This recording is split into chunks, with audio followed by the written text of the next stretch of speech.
Tu ką, ponės ir ponai, ir mes esame pagaliau gyvame eteryje. Labas vakaras visiems tiems, kurie yra prisijungę tiesioginės transliacijos metu. Labas vakaras visiems tiems, kurie žiūri mūsų pakartojimą.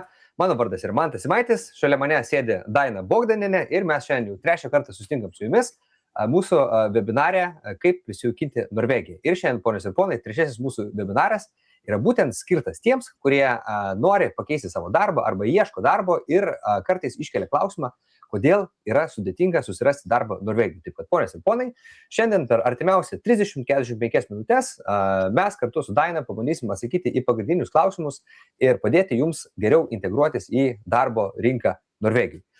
Labas, Daina. Labas vakaras, Mantai. Nu, papasakok, praėjo 2 savaitės laiko nuo mūsų paskutinio susitikimo, kokie 3 geri dalykai atsitiko tavo gyvenime. Atsimeni, gali pasakyti? Nu, žinok, 3 nepasakysiu, bet vienas labai įdomus, apie kurį norėjau papasakoti, kad aš dalyvavau koncerte, į kurį atėjo karalius ir karalienė. Fantastika, aš esu girdėjęs apie jį. Jo, auloje universiteto ir buvo labai nuostabus koncertas ir iš tikrųjų karalius ir karalienė, mes kalbėjom apie tai, kaip jie ateina ir atsisėda paskutinėje eilėje, bet šį kartą taip nebuvo. Jie visi laukė, visi labai nutilo ir tada jie labai lėtai ėjo ir atsisėdo prie mūsų ambasadoriaus. Nu, žodžiu, tai buvo padėkos koncertas karaliui ir karalieniai. O visa koncertai išbuvo? Jo. Ir buvo lietuvių choras valstybinis, Kauno valstybinis choras ir norvegų choras jaunuolių, tai yra juristai, studentai dainavo. Ir tarp kitko, kokybinė prasme, viskas buvo tas pats, tik tai tiek vėl aš mačiau iš karto kultūrinį skirtumą, nes lietuviai buvo labai pasitempę, labai susitvarkė, labai moterys su makiažu, o jaunuoliai tie buvo tokiais paprastais rūbeliais, aišku, juodai, bet nebuvo be uniformų, nepasitempę, bet labai gražiai dainavo. Ir studentai, ir aišku mes, mūsų valstybinis profesionalus choras. Fantastika. Man atrodo, buvo labai gražu. O mes, ponės ir ponai, turim patį pirmą Giedrių, kuris Giedrius Balčiūnas pralaužė ledus. Sako, sveiki visi, taip kad sekite Giedriaus pavyzdžių, parašykite mums komentarą, parašykite iš kokios Norvegijos vietos stebite mūsų transliaciją. Ir man atrodo, Daina, mes nebetempiam gumos ir tiesiog pradedam nuo prezentacijos. O aš visus raginu tie, kur žiūri tiesiogiai, tie, kur žiūri pakartojimą, mes jūsų komentarus skaitom, mes jūsų komentarus atrašinėjom ir atsakinėjom, pavyzdžiui, Alma parašė, labas vakaras, labas Alma. Parašykite mums, mes prijungsime jūs prie turinio, o mes einam tada prie mūsų Dainos paruoštos prezentacijos. Skaidriu. Tai ką, tai vėl trečiasis webinaras apie norvegiškos darbo rinkos ypatybės ir kaip rasti svajonių darbą. Tai aš pradėsiu nuo to, kaip mes atvykstame į Norvegiją ir jeigu tu atsimeni, Mantai, o kodėl aš negaliu judėti, tu toksai berniukas, aš maždaug ieškau panašaus į tave, kuris prieš 10 metų atvyksta į Norvegiją, norėdamas nukariauti Norvegiją su rožiniais galakiniais, apie kuriuos mes labai daug kalbame. Ir visų mūsų istorijos labai panašios, mano galbūt irgi, tik tai tiek, kad aš nedirbau per UAB, bet pirmoji pakopa yra darbas lietuviškoje kompanijoje, komandiruotas darbuotojas, toksai pusiau turistas, pusiau dirba, jisai labai nori daug dirbti ir labai daug apie Norvegiją nežino, todėl kad jis važinėja namo. Antra pakopa nelegalus darbas Norvegijoje, jau daugiau, reiškia, pradeda kažkoks tai galvoja, aš jau čia noriu gyventi, tai jisai pradeda ieškoti, kaip jam darbdavį rasti. Tai gali būti, kad ir nelegaliai tenka padirbėti, paskui pastautietį pradeda dirbti su sutartimi, kurią ten skaitė, neskaitė, pasirašė, nepasirašė. Kita pakopa yra tas ENK, čia rodiklės sušoko, ne taip man, Enkel Person Foretak, tai yra individuali įmonė, tai dažnai atsidaro tas individualias įmonės ir po to jos bankrutuodavo, nes labai daug tų įmonių bankrutuoja, kažkas nepasiseka ir galiausiai pastovus darbas rimtoje įmonėje. Čia viršutinė pakopa, bet kol tu praeini tas visas pakopas, praeina 5, netgi ir 10 metų. Aš pažįstu daug tokių žmonių, kurie atvažiavę netgi su diplomais, turėjo labai ilgai, kaip sakant, ieškoti savo vietos Norvegijoje. 5-10 metų čia yra tikrai nedaug. Ir labai dažnai, kada tu jau netgi susirandi darbą rimtoje, pastovų darbą rimtoje įmonėje, tu pradedi galvoti, ar man čia būti, ar nebūti, ar man pasilikti, ar man integruotis ir ar man tas darbas patinka. Tai kodėl atsitinka taip, kad nepatinka darbas? Dabar mes apie tai pabandysime pakalbėti. Aš nemoku dabar perjungti kito slaido. Tai aš galiu. Jo, tu gali. Aš noriu, dabar kam aš rodau tą norvegišką žemėlapį, todėl, kad tai yra labai svarbu, tą, ką aš dabar sakysiu. Mes jau sakėme, kad Norvegija yra didžiulė šalis, jeigu tu perkiši, pavyzdžiui, adatą per Oslo, tą Oslo miesto skylutę ir apsuksi kaip laikrodžio rodiklę šitą žemėlapį žemyn, ar ne, tai viršutinė Norvegijos dalis pasieks Italiją. Norvegija yra antiek ištisus, tokia didžiulė šalis su tokiais atstumais, kad jinai yra nusitęsia per visą Europą. Ir čia yra iš tikrųjų labai nedaug gyventojų, kaip mes sakėme, apgyvendina tik tai 2% teritorijos. Ir pasižiūrėkime miestai. Oslas, Bergenas, kiek žmonių gyvena. Oslo, čia aišku, aš paėmiau iš Wikipedijos, bet čia su visais priemiesčiais, su Askeriu, su Sandvika, su Nitedal tikriausiai, su Strømen ir taip toliau. Osle gyvena iš tikrųjų pačiame Osle 700 000, tai nesiekia milijono. Ir dabar galvokime, kad miestuose, aišku, yra koncentracija ir darbų, ir verslų, ir žmonių, tačiau Norvegijos visur toj ištįsusioj teritorijoje visur šito nieko nėra. Tai mes galime pagalvoti, kokius mes galime čia rasti darbus ir ką šita darbo rinka mums galėtų pasiūlyti. Tai pagal statistiką 80 netgi procentų Norvegijos verslo arba vyksmo verslo yra paslaugos. Net 80%.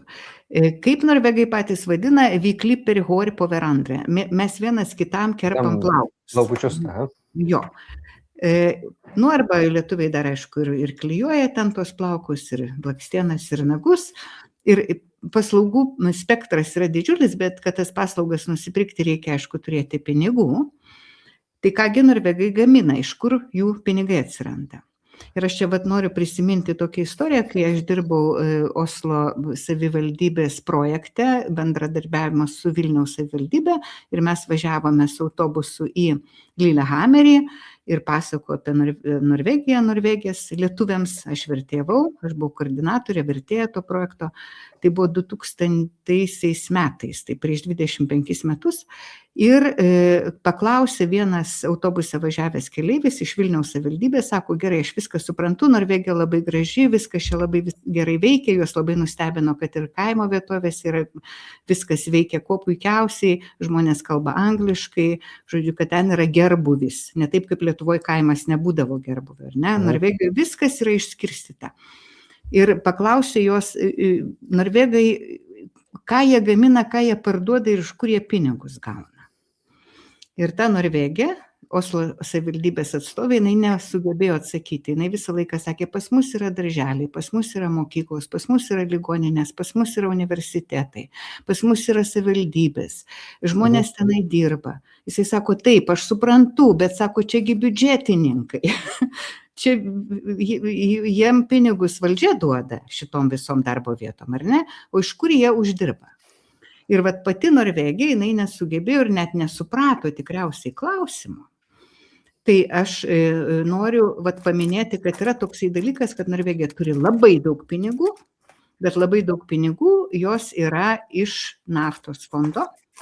Ir jie patys nelabai ką gamina, pas juos, aišku, yra energetikos sektorius ir pas juos yra, aišku, gavyba dujų, ar ne, pas juos yra naftos gavyba, bet ten yra tik tai 20%. Vai, dar ką gamina? Nu taip, bet ar eksportuoja? Čia vietiniai rinkai padaryta. Tai jeigu tu kitą perjungtum tą slaidą. Gerai. Taip. Ir aš noriu pasakyti, kad yra labai didelis dėmesys arba politika, kuri vadinasi district politik. Ką tai reiškia? Tai yra regioninė politika, kad pinigai išskirstomi per visą šitą didžiulę Norvegiją, subsidijos periferijoms yra duodamos, didžiuliai pompuojami pinigai į rajonus. Ir daug dėmesio darbo vietų sukūrimui. Tai yra, tos darbo vietos yra jos netikros, bet jos yra tokios sukurtos. Kaip tau atrodo, ką tai reiškia, man tai? Sukurta darbo vieta, užimtumo didinimas. Tai greičiausiai, jeigu ateitų verslininkas į tą vietą, jisai iš 20 žmonių paliktų 4, tie, kurie galėtų tą kažkokią tai funkcionaliai padaryti, bet kadangi yra 16 žmonių liks be darbo, tada atsiras problemos, tai tegul visi 20 ateina į darbą. Pasidalina darbą. Jo, tai tokios visokios ir biurokratinės institucijos, ir institutai kažkokie, tai aišku, nekalbam apie ministerijas, valstybinės įstaigas, darželius, mokyklas, transportą, ligoninės, policiją, universitetus, bet tai yra visokie tyrimo institutai kažkokie, tai kur tu ten pavadinimą tik žinai ir tu nesupranti, ką jie iš viso veikia.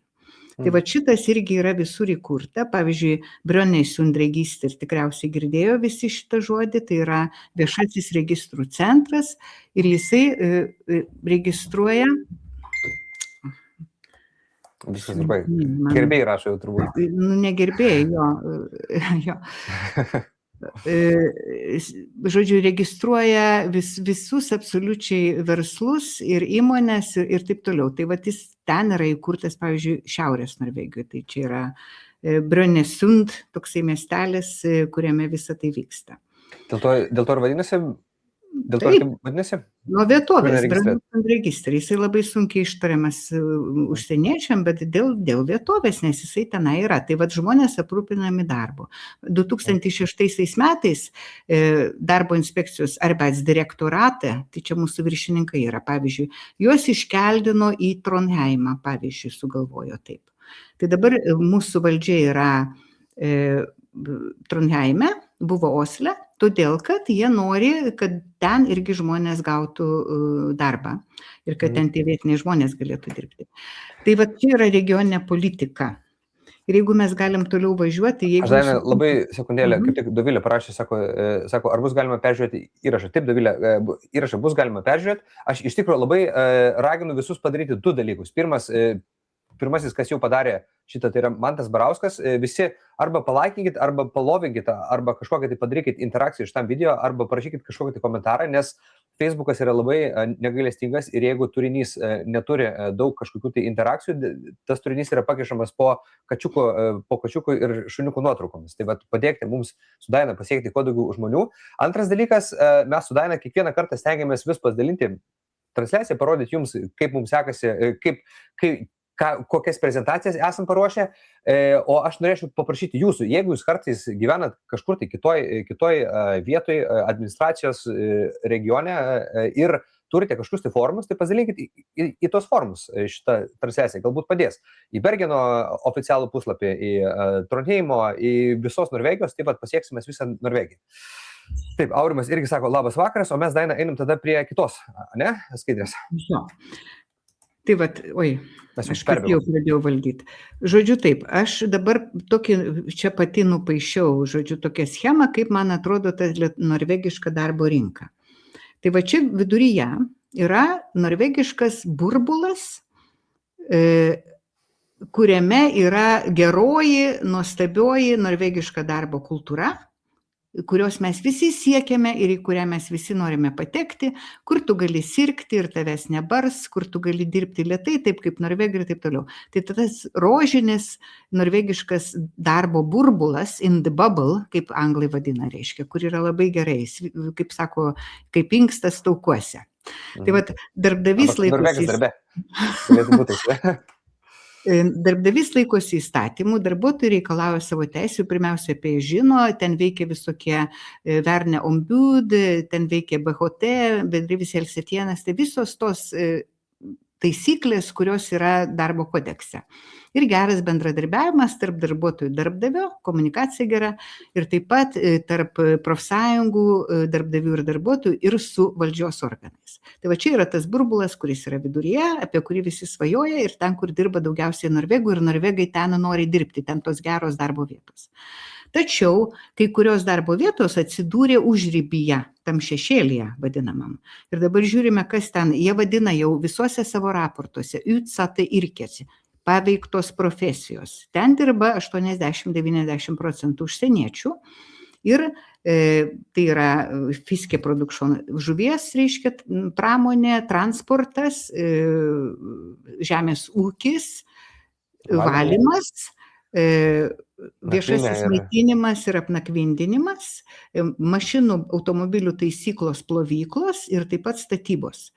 Dar čia kas yra nepaminėta sveikatos priežiūra. Irgi jinai truputį ima atsidurti užribėje, todėl kad ten yra labai daug išnaudojimų žmonių. Ir kas čia darosi tame užribėje? Čia daug šitų taisyklių, kur burbule parašyta tam rožiniam taisyklės, jos nieko neveikia tenais. Ten yra ir darbdaviai užsieniečiai, ir darbuotojai užsieniečiai, jie atsiveža savo, kaip sakėme, mentalitetą tą darbštuolio ir jie, reiškia, tenai kankinasi, kaip sakant. Tai prasikankina 50 metų ir mūsų pagrindinis tikslas, jeigu mes nusprendėme čia likti, mums reikia patekti į tą burbulą. Tai vat mes apie tai dabar ir kalbėsime. Tai jeigu mes jungiam toliau... Tu aš jungsiu toliau ir tada mes turime iš Albos klausimą. Alba sako, ar bus galima užduoti klausimą kai kuriems klausimams. Žinoma, jūs visi, mes kadangi dabar viskas vyksta tiesiogiai, tai jūsų kiekvienas komentaras gali pakreipti mūsų pokalbio tėkmę. Tai jeigu turite kažkokį klausimą, pateikit. Jeigu žiūrit pakartojimą, tą patį padarykit. Jeigu turit kažkokį klausimą, komentarą, pateikit, mes skaitom komentarus, atrašysim, o galų gale galbūt ir kitoj transliacijų paviešinsim jūsų komentarą. Arba po transliacijos aš galėsiu atsakyti jums į jūsų klausimus, nes aš visą laiką peržiūriu ir atsakau ir palaikinu ten jūsų palaikinimą netgi. Tai va, tai dabar mes turime tą imigrantą, kuris atvažiuoja į Norvegiją su rožiniais akiniais, visas laimingas, jis nori į tą burbulą, jis galvo, kad jau jis iš karto bus jame. Ir sako, aš turiu vizualinės komunikacijos magistro laipsnį. Ir aš atvažiavau ir aš noriu tokio darbo. O jam Norvegas atsako, ne, mums tokių nereikia, nes į tą vizualinės komunikacijos darbą nori 10 Norvegų, galbūt 20. O mums reikia slaugytojų, vairuotojų, mechanikų, suvirintojų. Ir Norvegija sako, duokit mums dar daugiau užsieniečių, nes mums nėra kas dirba šitų darbų, kurių mums reikia. O užsieniečiai, kurie jau čia yra, tai arba jie turi kankintis tam užribyje, ar ne, su tais darbais, kurių savo intelekto jie ten nepritaiko, jie ten labai nelaimingi yra. Bet jie patekti į burbulą negali. Todėl, kad dėl tų burbulinių, reiškia, visų darbų, iš tikrųjų yra didelė konkurencija ir tarp norvegų. Aš dabar visai neseniai buvau susitikus su savo draugu, šeimos draugu, kuris yra advokatas, jo sūnus irgi baigė Anglijoje mokslus, jis yra pusiau norvegas, pusiau prancūzas, moka 2 kalbas tobulai, plus anglų, aišku, nes Anglijoje mokėsi. Jisai pasirašęs yra daktaro disertaciją Anglijoje ir jisai čia nuėjo po 3 metų kankinės, nerasdamas darbo, nuėjo dirbti viešbutį. Kaip jums patinka šitas reikalas? Labai gerai situacija. Čia toksai kaip Šindlerio sąrašas. Visi mes atvažiuojam su kažkokia tai profesija, su kažkokia tai iliuzija, kad mes būsim kažkokie tai ypatingos svarbos darbuotojai. O galų gale baigiam, tai kas plyteles pradeda klijuoti, kas valymosi pradeda dirbti. Nagus. Arba nagus išmoksta padaryti. Nagai labai gerai klijuoti. Žodžiu, bet čia Norvegas dar atsimink. Tai jeigu tu dar esi lietuvis, tu dar nemoki norvegiškai, čia yra žmogus Norvegijoje užaugęs, supranti. Mano sūnus lygiai taip pat atvažiavo su vizualinės komunikacijos magistro laipsniu iš Londono ir jisai išvažiavo atgal į Londoną po 0,5 metų, nes jisai Osle negavo darbo. Tai vat mes turim tokią situaciją. Tai dabar galvokime, ko mes iš tikrųjų, ar mūsų yra visi lūkesčiai teisingi, ar mes galime reikalauti, kad mūsų diplomas būtų pritaikytas, jeigu mes nemokam norvegų kalbos. Ir be to norvegai labai nori, kad žinotų norvegiško darbinio gyvenimo patirtį, kad turėtų kažką tai. O jeigu to nėra, iš karto iš emigracijos tu negali šokti į gerą darbą. Mes kalbėsim apie tai, kaip tą atstumą sumažinti. Bet aš dar vieną temelę dabar turiu, kad tas žmogus su diplomu, ar ne, jisai turi eiti kažkodėl tai, nes jeigu jis turi uždirbti pinigus, tai jis turi kažkur tai dirbti. Mes neturime tėvų, pas kuriuos mes galim gyventi, tai mums reikia dirbti bet kokį darbą. Ir mes atsivežam diplomą ir jį bandom prisipažinti. Ir vat yra institucijos HOECODIR arba NOKUT, kur galite prisipažinti tą diplomą savo.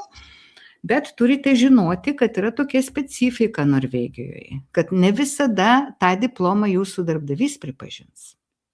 Vat kame reikalas. Ar tu žinojai apie tai, Mantai? Kad ne visada darbdavys pripažins diplomą?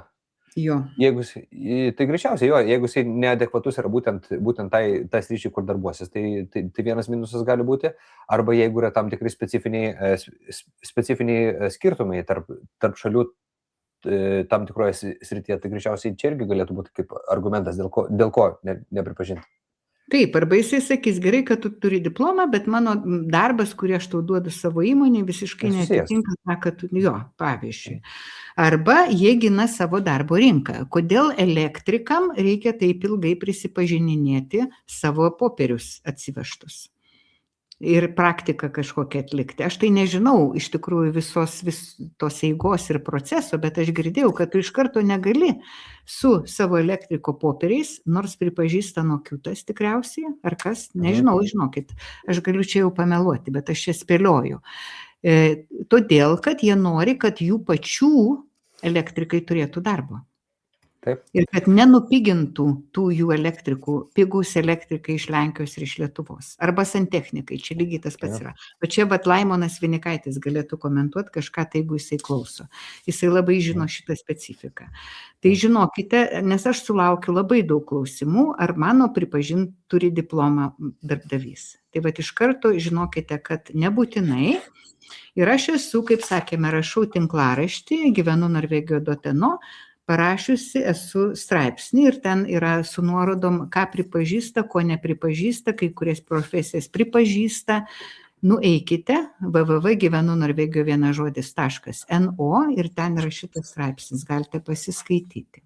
Aš kaip tik dabar parašiau į komentarus visiems, kas stebi komentarų sekciją, kaip tik būtent šitą nuorodą. Ir aš noriu dar Živilės straipsnį komentarą pakelt aukštyn.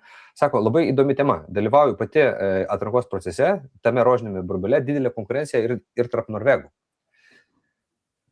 Jo, ačiū Živilė, tikrai labai geras pastebėjimas ir aš kiek žinau iš kai kurių tokių žmonių kaip Živilė, ir dar tokių yra daugiau, jie su diplomais atvažiavę ir gana ilgai turėjo prabūti Norvegijoje, kol galėjo jau taikytis į tą rožinį burbulą.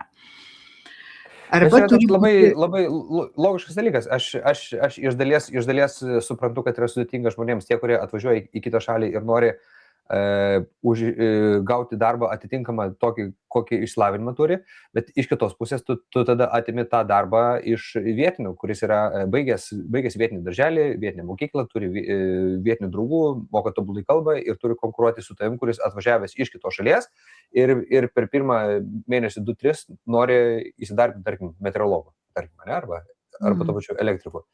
Tai valstybės interesas greičiausiai čia yra toksai. Nu tai taip, ir čia nei diskriminacija, nei dar kažkas, bet tikriausiai taip pat yra ir Lietuvoje. Manau, kad visose šalyse panašiai turėtų būti. Kad savus remia. Be to, kai kurie diplomai, yra žmonės, kurie sako, turiu diplomą lietuvių kalbos mokytojos. Aš irgi turiu tokį. Tai tu čia jo nepritaikysi. Eina žmonės dirbti mušmals lærer, tada su tokiais ten turi keletą pamokėlių per savaitę. Žodžiu, čia kažkaip reikia kitaip bandyti prisitaikyti prie šitos šalies. Dabar dar kita temelė, kurią mes ir truputį apie kurią kalbėjom, tai mūsų tas vadinamasis darbštuolio kompleksas. Aš irgi galiu papasakoti iš savo pačios istorijos, kaip aš pradėjau dirbti 94 metais, 1994. Įmonėje tokio prekybinėje ir mane įdarbino tenai sekretorė, nes ta įmonė jinai prekiavo su Rusija ir su Lietuva ir aš mokėjau visas tas kalbas, plus norvegų, anglų. Tai iš karto galėjau ten rašyti raštus tom kalbom ir taip toliau. Bet aš tuoj pat griebiausi, aš pradėjau daryti daug daugiau. Aš pradėjau ten viską žinoti, aš būdavau darbe labai ilgai. Nu, žodžiu, kaip visi šitie mes. Ir aš galvojau, kad mane įvertins. Tai aš galvoju, gerai, kad mane įvertintų, duotų daugiau algos ir kad mane pakeltų pareigose, aš turiu dar nueiti į mokslus. Tai aš pasiprašiau, kad mane leistų tokius mokslus, 2 metus tokio biznio, tenai eksporto, importo ROD, tai yra taryba, buvo organizavusi tokius mokslus 2-mečius ir aš juos visus baigiau, išlaikiau 5 egzaminus, pateikiau popierių darbdaviui savo ir sakiau, dabar aš aš nenoriu būti sekretorė, nes aš darau visai kitus darbus, aš dalyvauju dėrybose, aš rašau sutartis su mūsų pirkėjais pardavėjais, man duok kitą titulą. Tai jisai sakė, gerai, mes tau padarysim naują kortelę, manager tu būsi, ar ne? Ir aš padarė tą kortelę ir galvoju, kad man jau viskas bus gerai, bet aš sakau, o alga mano kaip? Tai sako, nu gerai, sako, 10 000 per metus mes tau pridėsim. Oho, čia išdalinus nemažai gaunasi, čia gaunasi kokios 4 ledų porcijos per mėnesį. Būtent. Ir tada, kadangi aš turėjau su ko pasilyginti, aš dirbau su tokiu Riūne, kuris buvo, man atrodo, net nepradėjęs aukštojo mokslo, bet jisai buvo menedžeris ir jis uždirbo 2x daugiau negu aš. Tai aš tada labai supykau ir viskas pasibaigė tuo, kad aš išėjau, kaip sakant, į gatvę. Turėjau 2 vaikus, pasėmusi paskolą butui, bet aš negalėjau pakęsti šitos neteisybės. Tai aš galiu pasakyti, kad savo darbę dabar aš susiduriu su žmonėm, kurie, pavyzdžiui, darbinti sandėly, bet jie pradeda daryti kažkokio sandėlio vedėjo darbą, užsakinėti prekes, dėrėti su ten tiekėjais ir taip toliau. Ir kada darbdavys pamato, kad tas vienas žmogus, tas vienas lietuvis už paprasto sandėlinko algą, kurį, pavyzdžiui, jeigu būtų norvegas, jisai nedarytų nei 10% to, ką daro lietuvis, jisai dar padaro kokio nors vadovo darbą. Tai pasakyk man, iš verslo pozicijos, ar nori darbdavys mokėti tam žmogui daugiau? Kur papildomai kažką tai padaro? Jis viską papildomai daro ir nieko neprašo ir taip daro kokius 3 metus ir galvoja, kad darbdavys pastebės ir jam kažką duos už tai. Čia labai priklauso nuo žmogaus vidinių savybių ir moralinio kompaso, bet jeigu taip sugeneralizuojant, tai man atrodo, darbdavys, kur skaičiuoja išlaidas, tai labai patenkintas. Jisai duos medalį, sakys, šaunuolis, paspaus ranką, sakys, o, ir nusipirks dar vieną mašiną savo. Tikriausiai. Tai žinokit, dėl to tą pasakoju, kad to nedarytumėte. Dirbkite tik tai, kas sutarta darbo sutartyje ir nedarykite jokių papildomų darbų ir nesiaukokite darbdaviui. Tai čia mūsų iš kultūrinių skirtumų yra toks ganėtinai, sakyčiau, stiprus momentas, kad mes iš anksto pradedame duoti daug daugiau, nesusitardami raštiškai su darbdaviu. Kitas dalykas, kad mes galvojam, kad darbdaviui tu reiškia priklausai, kad tu turi būti labai lojalus darbdaviui. Tai tas lojalumas Lietuvoje kas tai yra, kad vos ne tu ten esi draugas su darbdaviu, tu pasikvieti tą darbdavį į savo namus, šašlykų kepti, sakysim, kažkokia tai, mes turime tą daugiau galbūt kolektyvistinę kultūrą. Ir tu esi, jeigu ypatingai darbdavys yra dar lietuvis ir tau padėjo atvažiuoti į Norvegiją, tai vos net tu iki grabo lentos turi vos neįsipareigojęs būti, atsidavęs. Ypatingai mažose įmonėse. Asmeniniais ir draugystės ryšiai susijęs, o Norvegijoje, ar maždaug įsivaizduoji, kas yra lojalumas darbdaviui Norvegijoje? Man tai.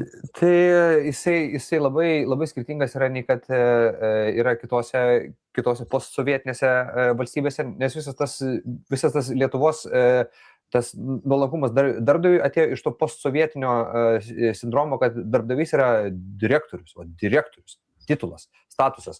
O Norvegijoje lojalumas tai greičiausiai, kad čia aš matau, kas parašyti ir aš neapsimesiu, kad nemoku skaityti, bet aš labai pritariu tam, kad pagrindinis dalykas yra tas, kad jeigu tu esi lojalus, tai reiškia, kad bendrinė prasme mes pasakysim, neapgaudinėk darbdavio, o jeigu smulkiau, tai reiškia, būk sąžiningas, atlik savo darbą sąžiningai, nesivers per galvą, bet ir netinginiauk, o stenkis, kad visa įmonė klestėtų logiškais veiksmais. O kada gali maždaug būti traktuojama, kad nelojalus tu esi darbdaviui?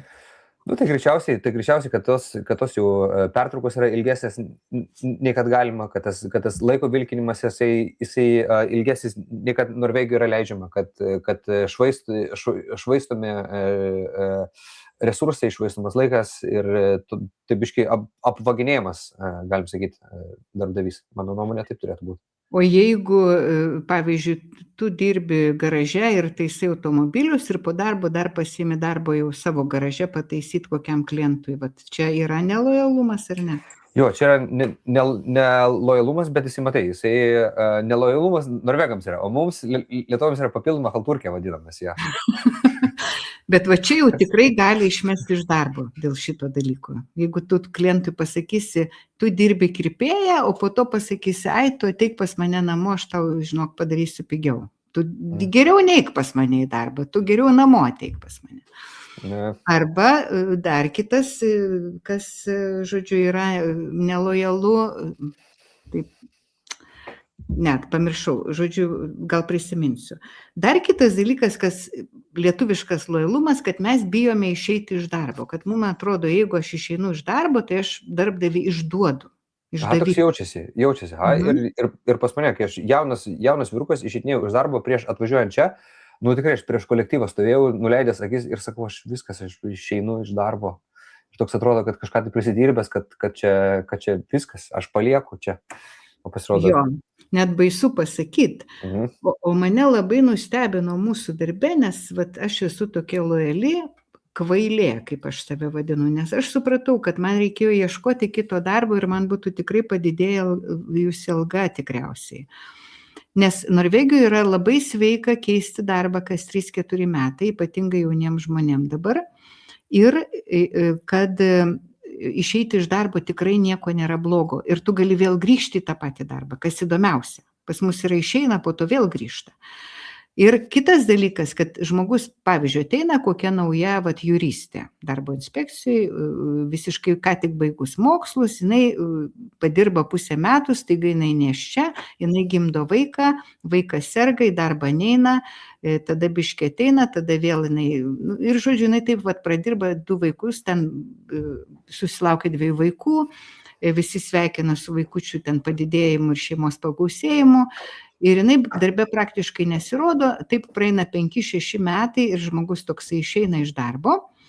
Ir visi renka netgi pinigus, perka dovaną, perka tortą, visi paploja, visi, žodžiu, jai palinki geros kloties toliau ir taip toliau, jinai išeina iš darbo. Ir nieko keisto yra Norvegijoje, tokie dalykai. Tai mane tas labai stebindavo. Tai žinokite, kad Norvegijoje keisti darbą yra tikrai joks ne išdavikas esate. Jūs tiesiog neprisirišat nesveikai prie darbdavio. Tai va čia dar padariau tokią lentelę, kur matosi, kaip žmogus norvegiškai galvoja arba lietuviškai. Tai jūs turite pakeisti savo įsitikinimą į norvegišką įsitikinimą. Darbuotojas vertinamas Lietuvoje tas, kuris labai daug dirba, o Norvegijoje tas efektyviai, kuris dirba ir tas, kas parašyta darbo sutartyje. Nieko daugiau. Nedaro 2-3 žmonių darbo. Dar aš labai trumpai atsiminiau labai gerą anekdotą. Jeigu tu pasakosi, užmiršiu, žodžiu, įstaiga, valstybinė įstaiga, tarkim, Lietuvoje, ir visų darbas iki 4 valandos ir visi dirba iki 8-9 vakaro. Dirba kiekvieną dieną 8-9 valandos vakaro, tada tik tai stojasi žmonės, išeina vėl iš ryto, vėl nuo 8 ryto iki 8 vakaro. 8 ryto, 8 vakaro. Ir vieną kartą vienas žmogelis nuo 8 ryto atėjęs, atsistoja 4 valandą dienos arba 5 valandą, tarkim, baigęs darbas, atsistoja 5 valandą dienos ir išeina. Visi kolegos tai pasižiūri, bet taip nekreipia dėmesio, visi toliau dirba. Antrą dieną tas pats. 5 valandos žmogelis atsistoja, išeina. 3 dieną, 5 valandos atsistoja, išeina. 4, 5 dieną. Kolegos sako, 5 dieną, sako, klausyk, Kęstai, kas čia dabar, sako, kaip tu čia, mes visi iki 8, tu čia iki 5 dirbsi. Kęstas sako, o vyrai, taigi palauk, tik man atostogas. O taip, man lietuviškas į man atostogos. Tai pradėjo dirbti taip, kaip reikia kiekvieną dieną. Tai vat, lietuviai papildomas darbas normalu, darboholikai, turiu jaunų žmonių, kurie dirba iki 8 vakaro ir jiem atrodo tai normalu, šeimos nemato. O Norvegijoje taip nedaro. Kita webinaro metu kalbėsiu kodėl, nes tai yra labai svarbu apie tos viršvalandžius sužinoti, kur slypi visas grūdas arba šuo pakastas. Tai papasakosiu, bet ne dabar. Pasakyti ne, Norvegijoje yra Lietuvoje nemandagu, gėda, negalima, aš tikras vyras, aš turiu padaryti, sutvarkyti, tikra moteris, aš turiu prisimti, žodžiu. O Norvegijoje profesionalu, o dėrybos dėl atlygių irgi nemalonu ir gėda, o Norvegijoje yra standartinė praktika. Taip, kad Lietuvoje darbas yra daugiau negu gyvenimas, o Norvegijoje yra atvirkščiai. Gyvenimas yra svarbiau negu darbas. Darbą tu visada rasi. Ir kitą dalyką pastebėjau, kad Norvegijoje, netgi čia GTP pasižiūrėjau, ką sakys man to klausimu. Ir iš tikrųjų jie patvirtino mano nuomonę, kad Lietuvoje labai daug žmonių dažnai kalba apie darbą, o Norvegijoje tai netgi skaitoma sunkia tema. Ir žmonės vengia privačiuose pokalbiuose kalbėti apie darbą. Taip. Nes tai yra sunku, nereikia, o Lietuvoje darbas yra tavo identifikacija. Tu esi darbas, aš lygu, ką aš dirbu. Nes aš labai gerai prisimenu tuos darbo vakarėlius, kai dar Lietuvoje dirbdavau, eidavau į darbo vakarėlius ir ką per darbo vakarėlius kalbėti, jeigu ne apie darbą.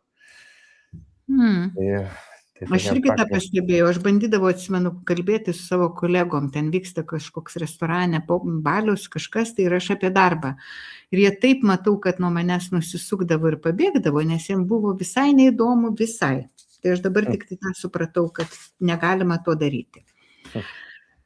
Ir dar parodysiu, kad mes turėtume keisti darbą ir turėtume išeiti iš tos savo nemalonios situacijos, nes mes labai dažnai tiesiog bijome. Lietuviai, ten raudonoji pusė parašyta, galvom, kad pavojinga keisti darbą, nes reikia džiaugtis, kad turiu darbą ir džiaugtis, kad svetima šalis nesugebėsiu, darbdavys skolingas padėjo atvažiuoti ir taip toliau.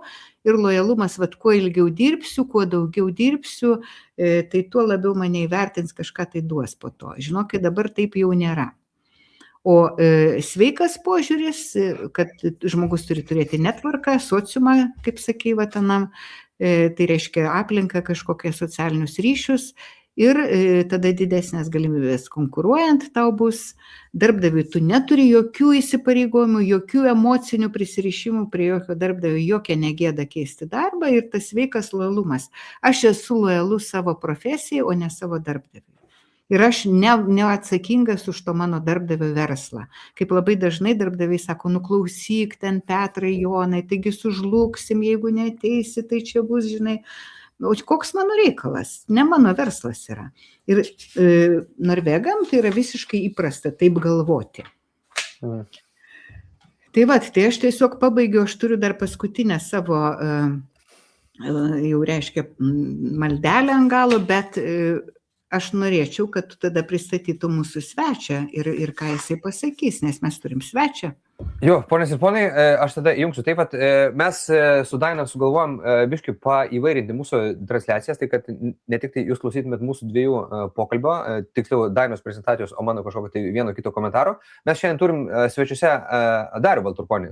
Darius Balturkonis greičiausiai tiems, kurie neįsivaizduoja, kas yra Darius, jisai yra čia gyvena daug laiko, jis yra išvertęs šitą Karen Ellis knygą Menas susirasti darbą Norvegijoje ir mes pagalvojom, kad Dariaus išversta knyga ir jo įžvalgos padės tiems žmonėms, kurie arba dabar ieško darbo, arba planuoja susirasti darbą. Taip, kad mes paleisim vaizdo įrašą, pakalbėsim su Darium 10 minučių, jisai papasakos pagrindinius akcentus, dėl ko nesusiranda darbo ir duos 5 patarimus, kaip lengviau susirasti darbą ir paskui po viso video mes su Daina grįšim atgal, padarysim tokį bendrą apibendrinimą ir papasakosim, kas bus per artimiausią laiką, gruodžio mėnesį. Taip, kad dabar mes laikinai su jumis atsveikinsim su Daina, paleidžiam įrašą ir susitinkam už 10 minučių. Nu ką, ponios ir ponai, ir svečiuose turim Darių Balturkonį. Darius sėdi pas save Hytėj. Labas, Dariau. Sveikas, Mantai.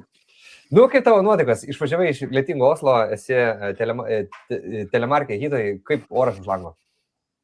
Telemarke visiškai žema ir kol kas vienintelė žema, kurią šią žiemą matėm, sniego yra tie kaip normaliai įpratę, ne taip kaip pas mus Osle. Fantastiška. Dar iš karto einam prie reikalo. Žinau, kad Norvegijoje gyveni jau kiek metų? Jau gal 18. 18 metų ir per visus tos 18 metų esi padaręs vieną labai didelį darbą. Esi išvertęs šią būtent Karin Ellis knygą Menas susirasti darbą Norvegijai, taip? Taip. Ir kaip mes su Daina norim su tavim pakalbėti apie turbūt pagrindinius dalykus, apie patarimus, kaip susirasti darbą žmonėms. Tai klausyk, esi išvertęs šitą knygą, jeigu norite įsigyti šitą knygą, visas įsigijimas yra bėgančių eilutėj, tai dar jau turbūt papasakok pagrindinius dalykus, ką rašo Karin Ellis ir turbūt iš savo patirties, kokius pagrindinius klaidas daro užsieniečiai, ieškodami darbo Norvegijai. Pirmiausia, norėčiau pasakyti, kad nesu joks įdarbinimo specialistas ir mano patirtis yra labiausiai, mano patirtis ir mano įspūdis iš tos knygos vertimo prie to, ką aš esu patyręs, pamatęs per savo 17-18 metų Norvegiją.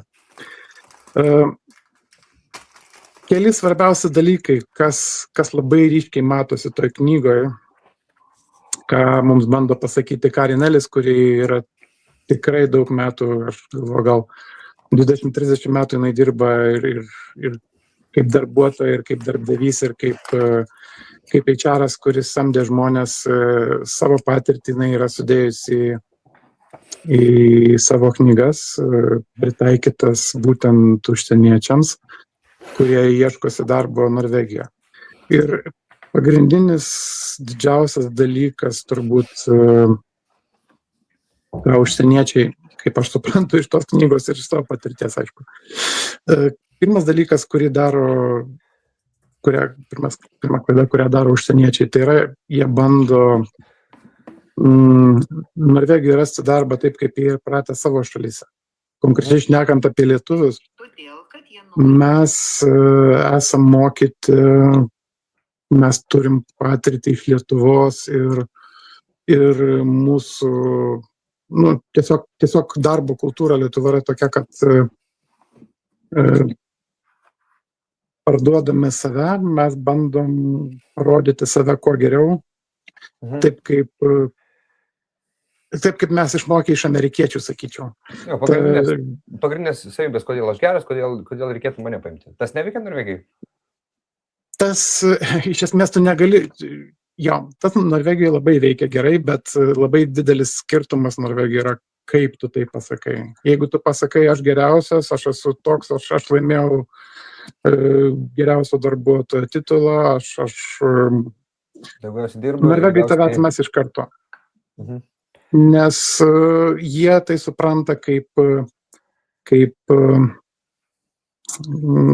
tavo pažaniškumą, kaip tavo pasikelimą, kad tu esi, švelniai tariant, nekuklus ir dėl to tu jų norvegiškai įmonei netiksi greičiausiai. Greičiausiai kuklumas dorybė, ne, su Norvegais, jeigu nori darbintis?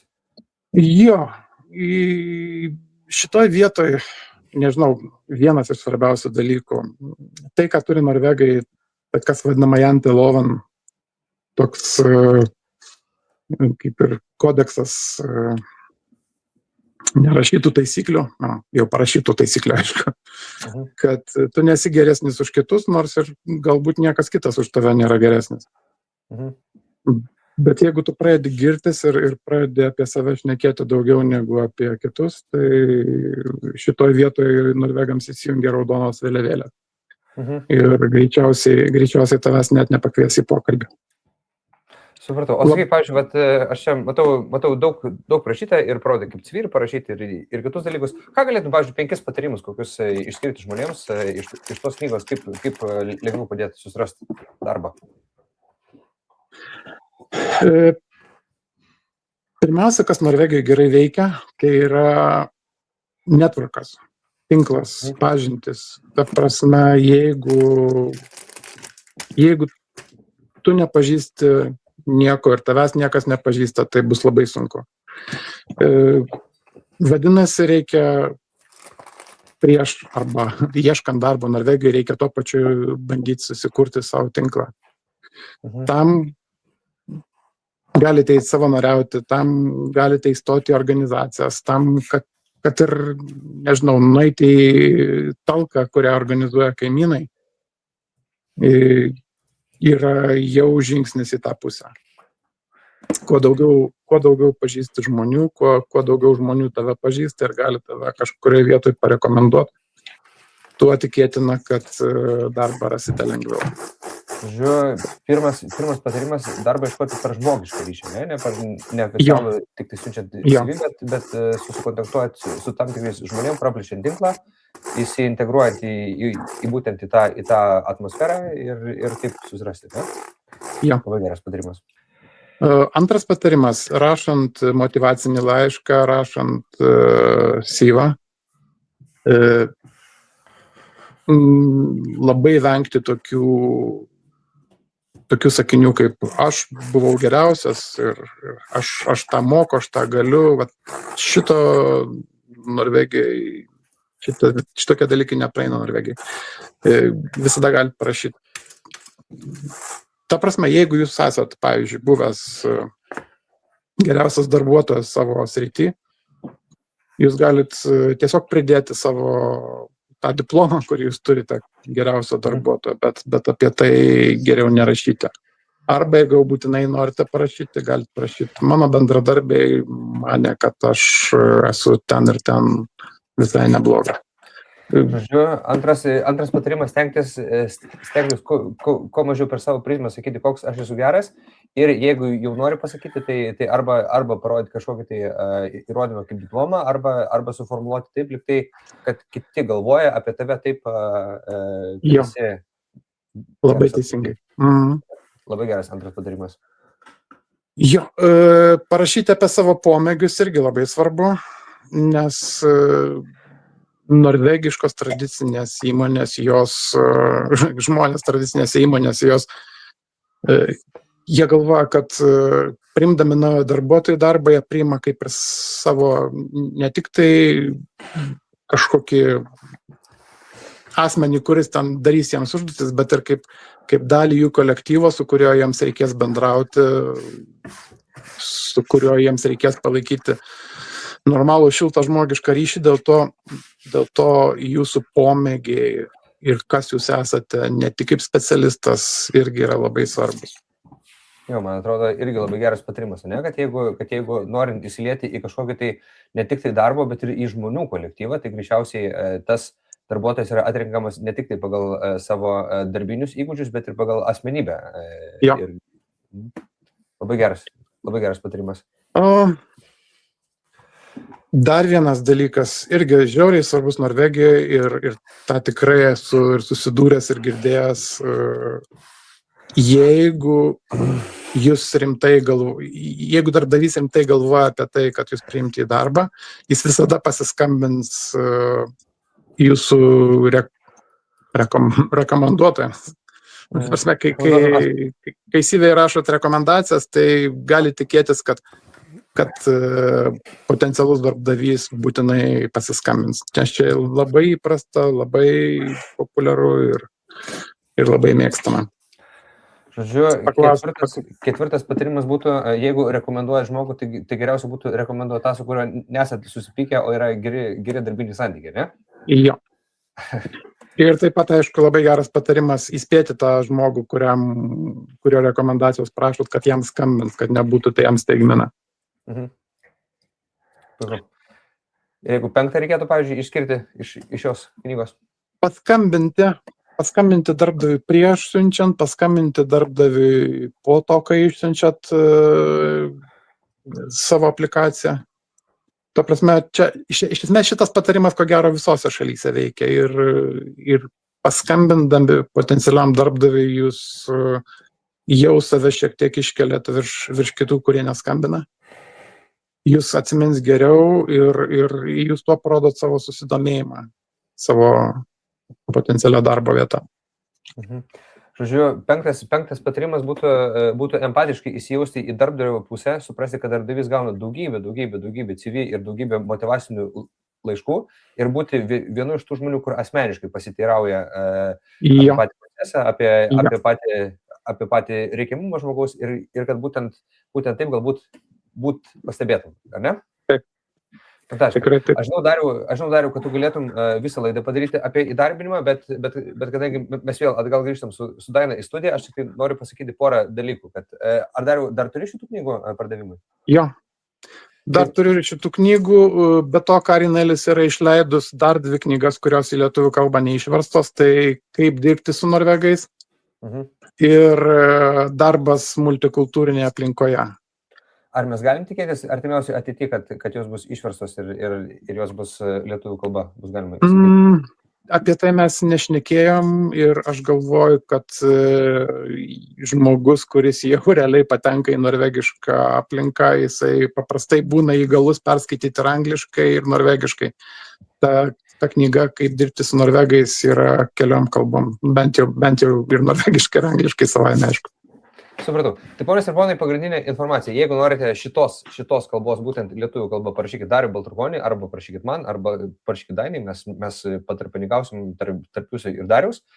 Jeigu norite kitų knygų parašytų, kaip dirbti su norvegais ir apie kitas Norvegijos darbo ypatybės, pažiūrėkit Karin Ellis patį profilį.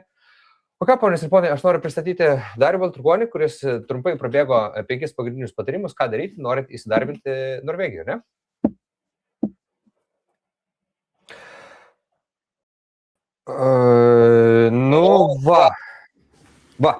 Nu, Daina, taip, tavo įžvalgos, baigėsi Dariaus papasakojimas, ar kažką sužinojai naujo? Nu, iš principo nelabai, bet aš turiu pasakyti, kad aš šitą ir knygą skaičiau, kurią išvertė Darius. Jo, ir turiu aš ją. Tai reikia žinoti tokį dalyką, aš pritariu Dariui, apie viską teisingai jisai pasakė, aš galiu tik tai pakartoti, bet nekartosiu. Turite žinoti, kad tikrai ant lėkštutės darbo niekas neatneš. Tai iš to narvelio, kokį mes turim, kad jeigu mes neišeisime niekad iš tos aplinkos lietuviškos, segreguota čia vadinasi aplinka, jeigu darbe su Petru ir kambaryje su Petru ir taip toliau ir taip 10-15 metų, nelabai pavyks integruotis. Kažkaip tai reikėtų plėsti pažinčių ratą, ką ir sakė Darius, iš tikrųjų, bandyti kažkaip tai eiti į žmonės, bandyti su norvegais susidraugauti. Ir labai geras patarimas Dariaus buvo tas, kad jisai sakė, kad reikia eiti į savanoriškas veiklas. Čia yra auksinis patarimas, perlas. Taip, eikite į savanoriškas veiklas, todėl kad jos tikrai duoda labai gerą rekomendaciją po to. Ir kitas dalykas, jau tada, jeigu pretenduoti tą burbulinę, burbulą rožinį, tai savanoriška veikla jau bus norvegiška patirtis. Todėl, kad jeigu savanoriško veikloje jūs dirbsite ir net nemokamai, tai vadovauja norvegai, ten yra norvegiška darbinė kultūra ir jeigu keletą metų ten padirbsite, pavyzdžiui, kokiam Caritas, yra tokia laisvanoriška veikla Frelsės armėjan, jeigu girdėjote išsilaisvinimo armiją, Kirkens bymisjon, tenai gali Røde Kors. Ir tenais galėsite tikrai gauti po to rekomendacijas. O aš turbūt irgi pasakysiu vieną sakinį, tai ką pasako Darius ir greičiausiai čia visi, kurie esat to transliacijų gyvena Norvegijoje ilgą laiką ir pastebit tikriausiai tokį dalyką, kad jeigu gaunat fast kontraktą, yra tikrai sudėtinga prarasti darbą. Jūs turite kažką rimtai daryti. Arba turite girti ateiti į darbą, arba konfliktinė situacija turi būti, arba turite vogti iš darbdavio, arba daryti tos pačios specialybės halturkės po darbo. Tai reiškia, kad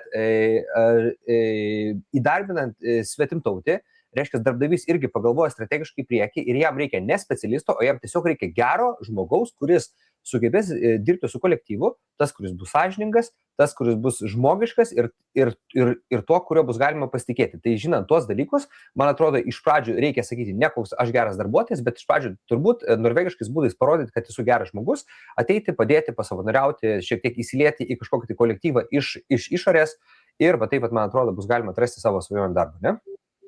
Nu ir galbūt susižinoti daugiau, ką ta įmonė veikia, kad jeigu atėję, jūs daugiausiai irgi nebandykite tik tai kalbėti apie save, tą patį sakė ir Darius, ir tikrai aš dar patvirtinu, bet kalbėkite apie įmonę ir ką jūs galite duoti įmonėje. Ta prasme, kuo aš galėčiau būti naudingas tame darbe. Tai va taip save Žiūrėkite iš kitos perspektyvos, žiūrėkite per darbdavio akis ir ką jis į jūs žiūrėdamas galėtų tokio gero paimti.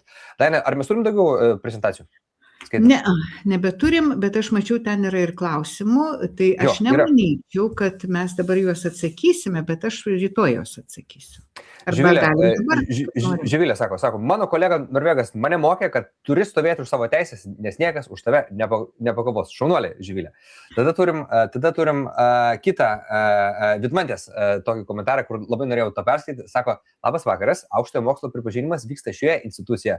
Direktoratet for høyere utdanning og kompetanse, nebe nokutas. Matai, šitą gyveni ir mokaisi, ne, Daina? Ne, bet iš tikrųjų ten ir buvo, aš nurodžiau ir šitą linką. Nes kažkada buvo jos abidvi tos institucijos, dabar gali būti palikta ta ir viena. Tai buvo nurodyta mano prezentacijoj, bet ačiū Mante.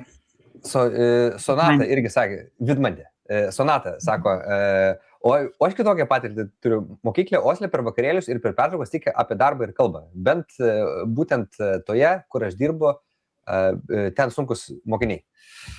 Tai va, nu ką, ponės ir ponai, ir Laimonas, aišku, ačiū Dievui, Laimonas prisijungė. Laimonai galvojom, kad tave praradom.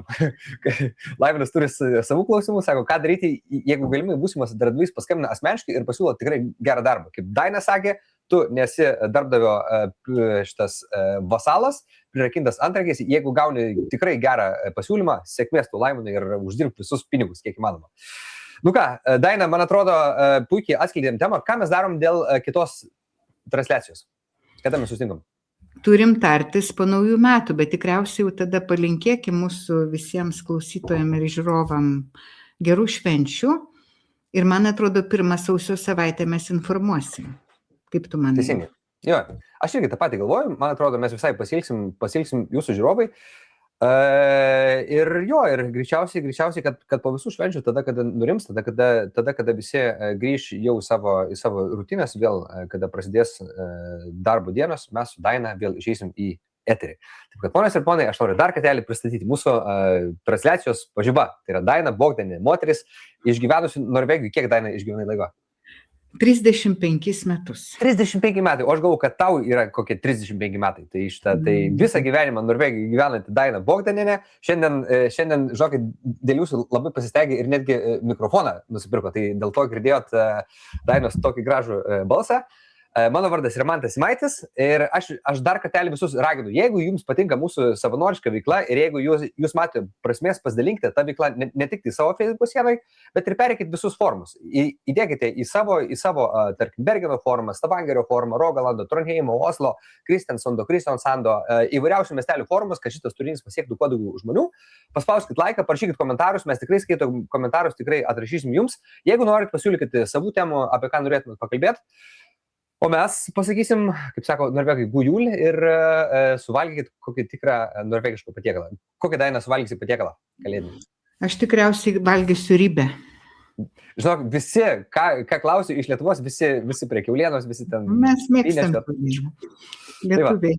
Dar kartelį, Daina Bogdanienė, www.gyvenu Norvegijoje vienas.no. Mantas Simaitis galim ir čia. Ir pasimatysim. Iki pasimatymų. Iki gerų švenčių.